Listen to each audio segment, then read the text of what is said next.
Rogers handled himself out there? Okay.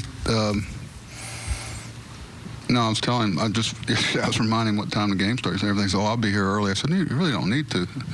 He was here, but I thought he handled all that pretty well. I think probably his most comfortable time was getting out there and pitching. You can tell it's a guy that likes to pitch. I just, he had a little thing. I know you probably saw him last inning looking down at his finger. Do y'all find it's really weird, or whatever the word is, that we use different balls in the big leagues and minor leagues? All these, I think sometimes we lose sight of the adjustment they have to make when they come to the big leagues to the baseball. It is different. It's a different baseball. I know there's a lot of talk about solving that issue this offseason. I know I've heard them. I think they're going to. But that just shouldn't happen, So I know he was talking about the ball's such a different feel to it and coming off. But, no, he, commanded the fastball pretty well. So it's a good start for him. Get a win. They're down there indoctrinating him to his first W as I left. What did he show you with that Diaz strikeout when it looked like the inning was over? That's a tough one. Roger was talking about it to me in the dugout. What a momentum swing that is. You're any pitcher, especially him. Okay, you made this double play ball and we don't quite turn it, and all of a sudden you're back there and. It tests your mettle. It will. And he handled it well. That's one, Caleb was saying, that's the best slider he threw all night. Then the fifth inning, after he gives up the home run and he gets the runner on base, how relieved were you that he could get through that inning? Well, I didn't want to take him out of the game, especially after seeing his mom and dad here. I mean, I would have. That was his last hitter. I'm not going to let him go there anymore.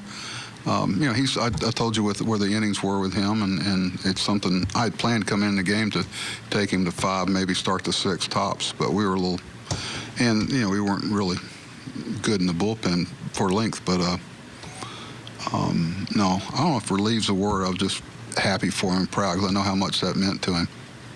Look, is there any extra? I mean, there's already obviously pressure on him making his major league debut, but because he's one of these guys in the trades and he's the first one to to make a start and he's out there and stuff, and so people are maybe paying a little bit more attention. Is there any more focus or there pressure? might be outside, but not for him. I think a lot of these guys you worry about when they make a deal, but I think mostly because Dan, he's one of 15. Okay, but I'm sure he doesn't look at it like that. But I'm sure some of the baseball world might. But I like the fact that after the deal, he came over and picked up where he left off, how he was pitching. Same way with Zimmerman, and Tate's pitched well, and Ortiz has pitched well. So not that I'm watching, but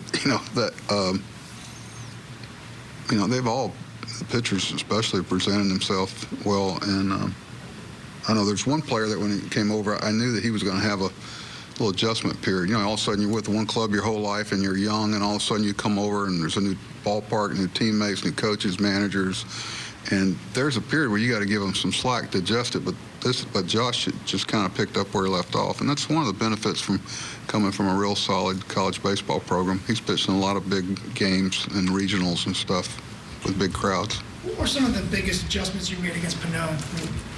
Well, it's a lot like last night. We didn't make adjustments till, I don't know if it was him or us, but it's kind of like the same way with whether it's a Hess or Josh Rogers or Ramirez. You really want to see, it's a great, the second time you see somebody and there's not that little ambush feeling, and you let guys get their feet on the ground. I'm not sure if it was us or him. He didn't pitch. He wasn't nearly as sharp as he was at their place. He got into a good rhythm and was working both sides of the plate. I didn't feel like he ever really got his feet on the ground.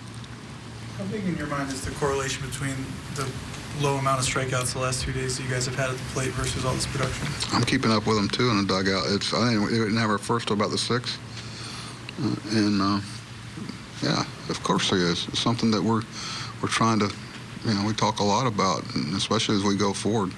I think if you look at some of the strikeout totals of the teams that are getting ready to probably play in the postseason, with some exceptions, I'll always try to look at common denominators of teams, and it's something we got to get better at, especially with a man on 3rd and 1 out. I thought we had a lot better at bats. We've done a poor job of man on 3rd and 1 out. I think we were close to last in the league. And lately, that's gotten a lot better. I don't, you could say the pitching may not have been as good, but I'll take it any way we can. When you look at Hess and Ramirez and Rogers and All-Fry, are you getting sort of optimistic about what might be? I'm always optimistic. I'm also a realist too. I mean, it's a process to this. Just like we talked about with Carroll. Well, I don't know if I talked to y'all, but I was talking to somebody today, and Evan Phillips and Tanner Scott and all these guys. I remember when Mike Givens first started. There's a process you got to go through. You can't skip from A to Z, and you got to have a really strong backbone and not be weak in knees to get through it and get to the end game, and have the potential of that pot of gold we're all looking for. But it's a process. We'll see. I can tell you 20 things that are going to challenge. Okay, it's 35 degrees next April. How are they going to do? They pitch in Fenway Park, or they pitch, how are they going to do? But there's only one way to find out. They're going to them out there and see who bites, as a puppy or a big dog. Okay.